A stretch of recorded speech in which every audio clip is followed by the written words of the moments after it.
안녕하십니까. 강요하는 TV 이영윤 원장입니다. 오늘은 풋드롭이라고 하는 족하수라는 증상에 대해서 알려드리려고 합니다. 족하수의 원인이 좀 다양하게 있을 수 있지만 오늘은 좀 흔한 비골신경의 마비로 인한 족하수에 대해서 알아보려고 합니다.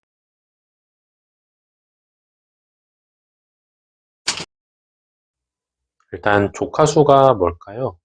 족하수는 이제 발목이 배측 족배굴이 불가능해지는 것입니다. 족배굴이라는 건 이제 발목을 발등 쪽으로 들어 올리는 것인데 이것이 잘 안 된다는 거죠. 그러다 보면 걸으시다 보면 뭐 예를 들면 보도블럭 같은 데다 발등이 이렇게 걸려가지고 넘어져서 그것 때문에 한의원에 오셔서 족하수입니다 라고 알게 되신다든지 이런 경우가 많습니다. 그리고 또 안 되시는 게 족부가 외반이 잘 안 됩니다. 발바닥이 바깥쪽을 보는 게 잘 안 되기 때문에 그럼 점점 발바닥이 안쪽을 보게 된다는 거죠. 이게 비골근이 마비가 되기 때문에 비골근의 역할이 발바닥이 바깥을 보게 하는 것인데 비골근이 마비되니까 점점 더 안쪽만 보게 되는 형태가 되는 것입니다. 그럼 이런 분들이 한의원에 오셔서 한의원 베드에 누우셨을 때는 이제 발바닥이 지나치게 땅을 보고 있고 그리고 발바닥이 안쪽을 보게 되니까 이제 이런 모습으로 이미 변화가 돼 있으시겠죠. 이런 증상이 왜 발생할까요? 간단히 말해서는 비골신경이 눌렸기 때문입니다. 보통 이제 비골두 부분, 한의학적으로는 양릉청혈 부분에서 눌리게 됩니다.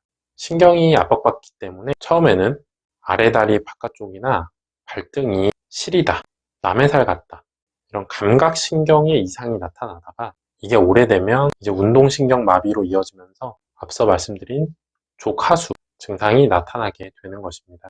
TKR이라고 하는 슬관절 치환술, 즉 인공관절 수술 후에 발생하는 경우도 있었습니다. 족하수 같은 경우에는 중요한 것이 치료를 하지 않고 놔두시면 장애가 남을 수도 있다는 것이죠. 다시 치료를 해도 돌아가지 못하는 경우도 있습니다. 최대한 빨리 치료를 시작하는 것이 중요하다고 할 수 있습니다. 그러면 한의원에서 치료는 어떻게 할까요? 일단 크게 두 가지로 볼 수 있는데요. 첫 번째는 전침 치료입니다. 앞서 말씀드린 비골신경에 침 치료를 한 뒤에 전기 자극을 흘려줍니다. 그래서 운동신경이 다시 회복할 수 있도록 도와주는 방법이고요.